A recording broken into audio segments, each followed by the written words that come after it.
Bonjour et bienvenue dans Chloé Jeune Pousse.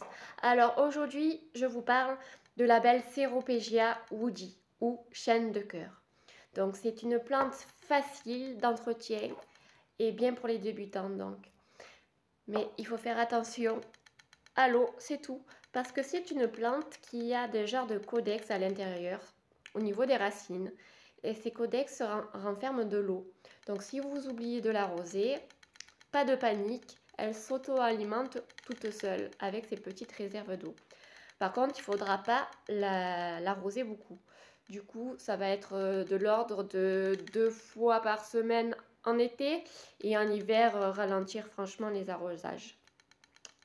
Qu'est-ce que je peux vous dire? Alors, au niveau de la terre, moi j'ai mis une terre à cactée et succulente.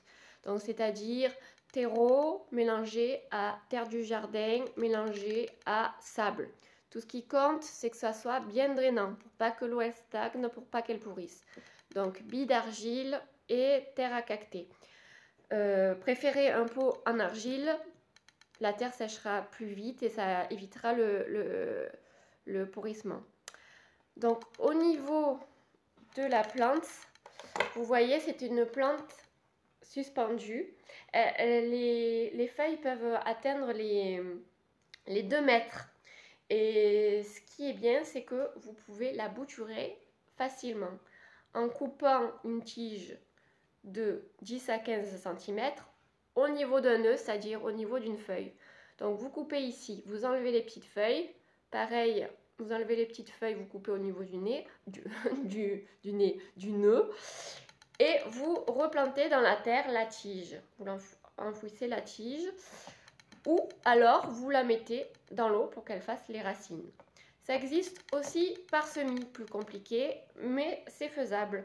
Pour avoir des fleurs pour cela, il faut que la plante passe un hiver assez frais. Donc il faut savoir que malgré que ça soit une plante d'intérieur, vous pouvez la mettre dehors bien sûr l'été. Et elle supporte jusqu'à 5 degrés. Jusqu'à 5 degrés, ça va. Après, au niveau des températures en été, elle peut aller jusqu'à 40 degrés. Mais bon, elle est bien dans la maison entre 20 et 25 degrés. Au niveau de la luminosité, beaucoup de lumière. Évitez quand même le soleil trop chaud d'été, genre à midi. Essayez plutôt ouest et est, qu'elle ait bien de la lumière, parce que si elle manque de lumière, qu'elle est trop à l'ombre, elle fera de moins en moins de feuilles. Donc voilà, c'est une plante facile pour débutants, très jolie, avec des cœurs un peu argentés, verts et un peu rosés en dessous. Tout ce qu'il faut faire attention, c'est à l'eau et à la luminosité. Après, vous pouvez mettre un peu d'engrais l'été, pas beaucoup, elle n'est pas trop gourmande en engrais. Et vous pouvez vous amuser à faire plein d'autres bébés.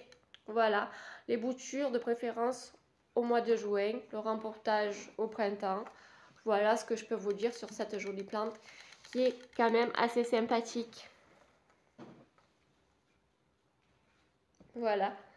La mienne est un peu dégarnie du haut, donc j'ai fait la bouture qu'il faut au sommet. Et j'attends de voir ce que ça donne. Et je la coupe régulièrement pour qu'elle s'étoffe un peu. Et si vous voyez qu'elle traîne par terre, c'est sûr, coupez-la. Mais c'est plutôt... Oh, j'ai le chat qui est en train de me l'attaquer. Vilain minou. C'est plutôt une plante assez sympa, donc je vous la conseille. Voilà, à bientôt pour une prochaine vidéo. Au revoir.